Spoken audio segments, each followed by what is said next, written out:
Hello everyone, welcome to easy Vidya channel. Easy Vidya channel में आपका स्वागत है। आज पढ़ेंगे हिंदी साहित्य के आलोचक ग्रंथ लिखने वाले रामविलास शर्मा का जीवन परिचय एवं साहित्यिक परिचय। रामविलास शर्मा आलोचक, चिंतक, निबंधकार और आरंभ में उदीयमान कवि रहे। रामविलास शर्मा का जन्म 10 अक्टूबर 1912 को उत्तर प्रदेश के उन्नाव जिले के ऊंच गांव सानी में हुआ था। इनकी मृत्यु 30 मई 2000 ईस्वी में हुई थी। दिल्ली में अंग्रेजी साहित्य में उच्च शिक्षा के साथ वो बतौर प्राध्यापक कार्यरत रहे। लखनऊ विश्वविद्यालय से अंग्रेजी में एमए और पीएचडी की शिक्षा प्राप्त की। 1943 ईस्वी से 1974 तक बलवंत राजपूत कॉलेज आगरा में अंग्रेजी विभाग के अध्यक्ष रहे। बलवंत राजपूत कॉलेज में अंग्रेजी विभाग के अध्यक्ष रहे। बाद में कन्हैयालाल माणिक मुंशी हिंदी विद्यापीठ में निदेशक भी रहे। प्राध्यापन के पेशे के पहले से और इसके समानांतर और फिर सेवानिवृत्ति के बाद उनकी साहित्यिक यात्रा अपनी पूरी प्रखरता से जारी रही। आलोचना के क्षेत्र में उनकी अद्वितीय उपस्थिति रही है। आलोचनाओं की प्रकाशित पुस्तकें हैं प्रगति और परंपरा 1949 में, साहित्य और संस्कृति 1949 में, प्रेमचंद्र और उनका युग 1952 ईस्वी में, प्रगतिशील साहित्य की समस्याएं 1954 ईस्वी में, आचार्य रामचंद्र शुक्ल और हिंदी आलोचना 1955 ईस्वी में, विराम चिन्ह 1957 ईस्वी में, आस्था और सौंदर्य 1961 ईस्वी में, भाषा और समाज 1961 ईस्वी में। निराला की साहित्य साधना 3 खंडों में प्रकाशित हुई 1969 ईस्वी में, 72 में और 76 में। भारतेंदु युग और हिंदी भाषा की विकास परंपरा प्रकाशित हुई 1975 ईस्वी में। महावीर प्रसाद द्विवेदी और हिंदी नवजागरण प्रकाशित हुई 1977 ईस्वी में।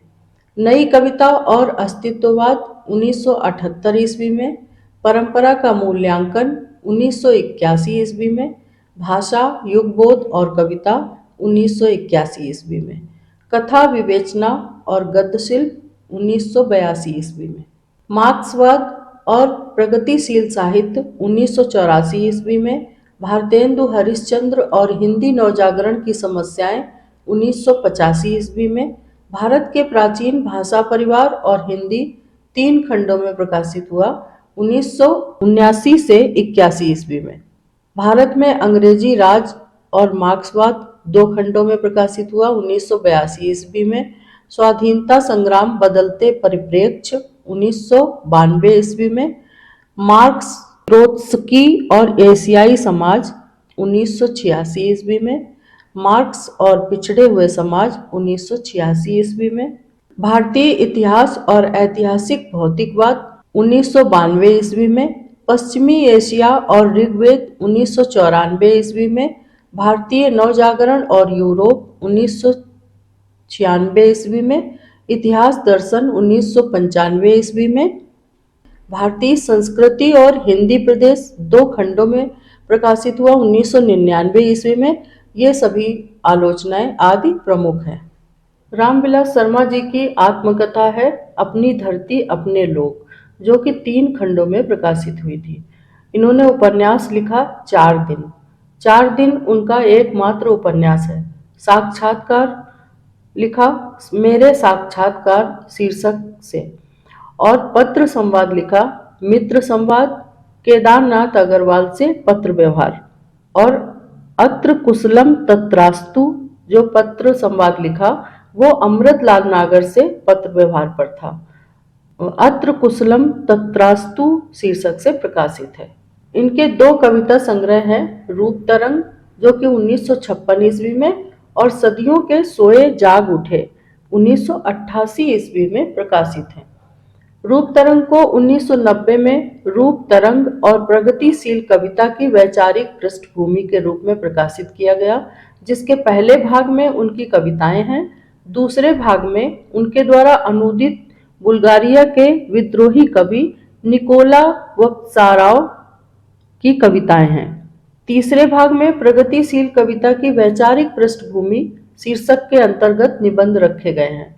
1988 में प्रकाशित सदियों के सोए जाग उठे काव्य संग्रह में 1945 से 47 में उनके द्वारा रचित राजनीतिक कविताओं का संकलन किया गया है।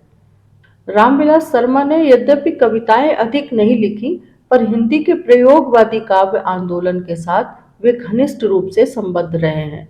अज्ञेय द्वारा संपादित तार सप्तक 1943 ईस्वी के एक कवि रूप में इनकी रचनाएं काफी चर्चित हुई हैं। ये तार सप्तक के भी कवि रहे हैं। साहित्य की पहचान केवल शब्दों से नहीं, बल्कि उस समाज से होती है जिसे वो प्रतिबिंबित करता है। ये वक्तव्य हैं डॉक्टर रामविलास शर्मा के। इनको पुरस्कार सम्मान प्राप्त हुआ। साहित्य अकादमी पुरस्कार 1970 ईस्वी में निराला की साहित्य साधना रचना के लिए, प्रथम व्यास सम्मान 1991 ईस्वी में प्राप्त हुआ भारत के प्राचीन भाषा परिवार और हिंदी के लिए, शलाका सम्मान 1986-87 में प्राप्त हुआ हिंदी अकादमी दिल्ली द्वारा, भारत भारती सम्मान प्राप्त हुआ, उत्तर प्रदेश राज्य साहित्य सम्मान प्राप्त हुआ, शताब्दी सम्मान साहित्यिक योगदान के लिए मिला।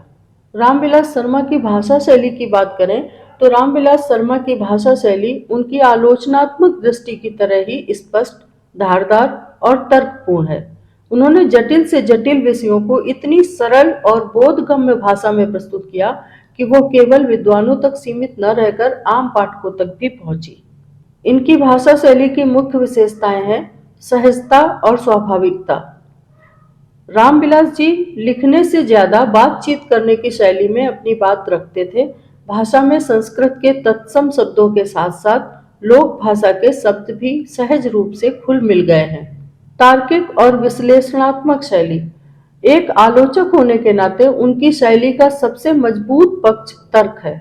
वाक्यों की संरचना छोटी होती है। वे पहले पक्ष रखते हैं, फिर उसका विश्लेषण करते हैं और अंत में निष्कर्ष पर पहुंचते हैं। उनकी शैली तार्किक है और वो आलोचक होने के नाते किसी भी ग्रंथ में उन्होंने तर्क रूप से अपनी बात रखी है। व्यंग और प्रहार क्षमता।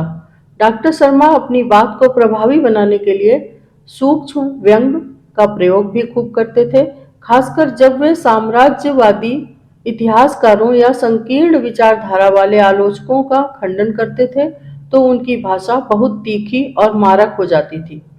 लोक तत्वों का प्रभाव। वे जन भाषा के प्रबल समर्थक थे। उनका मानना था कि असली हिंदी वही है जो जनता के बीच बोली जाती है। इसीलिए उनकी शैली में अवधी, ब्रज और खड़ी बोली के मुहावरों का सुंदर सामंजस्य दिखता है, जो उनकी बात को सीधे पाठक के हृदय तक पहुंचाता है। विषय के अनुरूप परिवर्तन। उनकी शैली विषय के अनुसार अपना रंग बदलती थी। निराला की साहित्य साधना ग्रंथ में उनकी शैली भावपूर्ण और संवेदनात्मक है। भारत की भाषा समस्या जैसे ग्रंथों में उनकी शैली गंभीर और शोधपरक है। निबंधों में उनकी शैली संवादात्मक और अनौपचारिक हो जाती है। भाषा शुद्धि के प्रति आग्रह। डॉक्टर शर्मा ने हिंदी को उर्दू या अंग्रेजी के बोझ से दबाने के बजाय उसकी अपनी मौलिक पहचान बनाए रखने पर जोर दिया है। उन्होंने हिंदी व्याकरण और वाक्य विन्यास की शुद्धता का हमेशा ध्यान रखा।